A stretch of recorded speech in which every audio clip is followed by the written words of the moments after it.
Hey, what's going on, y'all? Check this out. I actually received a request and I was willing to do this. It's in regards to, as you can see, Elden Ring lore talk. Question was what the DLC suggests about the Gloam-Eyed Queen. Keep in mind, I know nothing of the lore of Elden Ring or anything of the sort. It's just this person here actually actual game dev, SD95, who I actually talk to more often than not. He asked me to actually read this in regards to his response towards the question of, what is the DLC in his eyes in regards to Melina. So I'm gonna just outright read this and we're gonna go from there. Okay. As you can see, he made it 6 days ago. I would like to add on some key details we don't know before speculating. I understand that Melina lacks references in SOTE. That being said, what we were given is deeply important. So far, I haven't finished the DLC yet. That being said, yes, there is a lot to pine on from the vanilla game. First, let's start with a premise the twin bird. In Elden Ring, death has not always been a singular phenomenon, and we get multiple instances of death over time. What's most fascinating about this is how the concept of death evolved from ancient times to the present, or rather was put under control. In the most distant past, we know pre Erdtree, death was a literal flame that had firekeepers and tenders known as death birds. They also had a mother that was said to be the envoy of an unnamed god. Let's look at the twin bird kite shield description. Shield featuring a vividly painted twin bird. The twin bird is said to be the envoy of an outer god and mother of the death birds. This is a very important detail as it clearly demonstrates that death was not under the preview of the GW. It was under the fold of an entirely separate OG that had its own representation, not unlike the Elden Beast. Lists the Elden Beast could govern life. Death was never under the GW's control, at least not until the rune of death becomes a reality.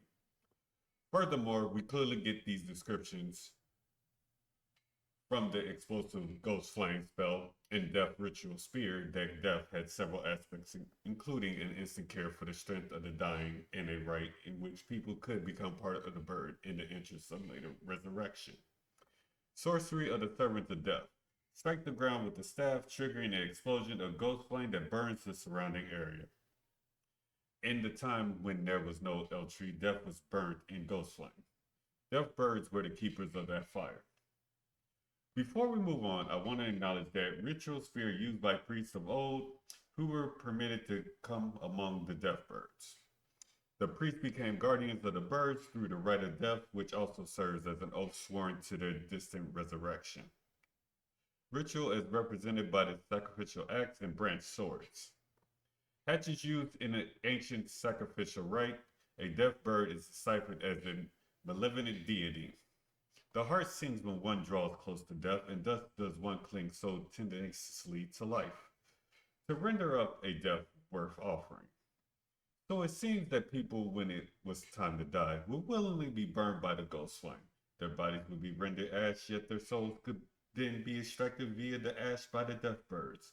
This all seemed in the interest of then creating death right birds that carried souls. Yet, as we see in the death right birds attacks, that these beings are not simply static, they are the souls of people who joined with the bird, not unlike the Erdtree burial, albeit the soul was extracted from a kindred body.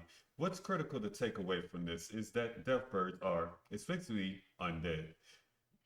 They physificate and embody the entire process of those who lived in death, in its most ancient sense of the word. I'll go out on a limb and guess that the necessity of defeating the twin bird was critical for marika establishing the Erdtree as the ghost flame could burn the Erdtree, not unlike the fell flame. I suppose what's most different here is that the ghost flame would only burn the physical tree, yet leave behind its spirit.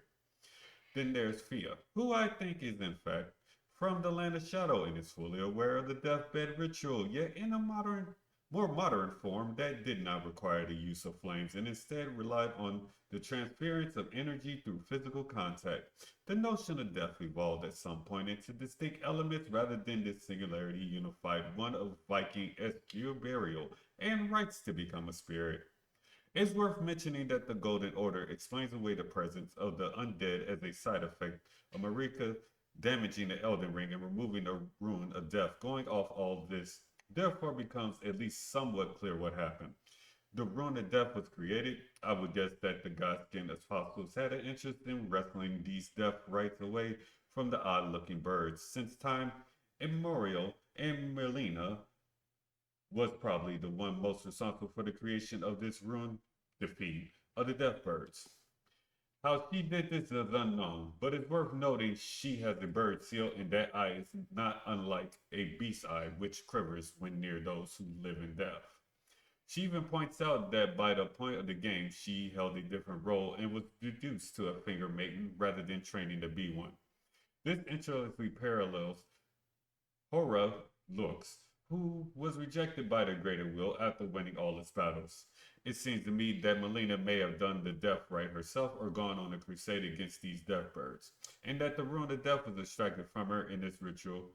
Being done, she became the Gloam-Eyed Queen. As a consequence, it would help to explain her amnesia and loss of memories, as well as the wing tattoo, all being consequence of a crusade that was so successful it's a living secret in life, right away from a totally different outer god. Melina may have been the original leader of the Golden Order. The two fingers, due to her being Imperium, could well be hers remaining as a cost cast aside, particularly which the Finger Maidens claim communication.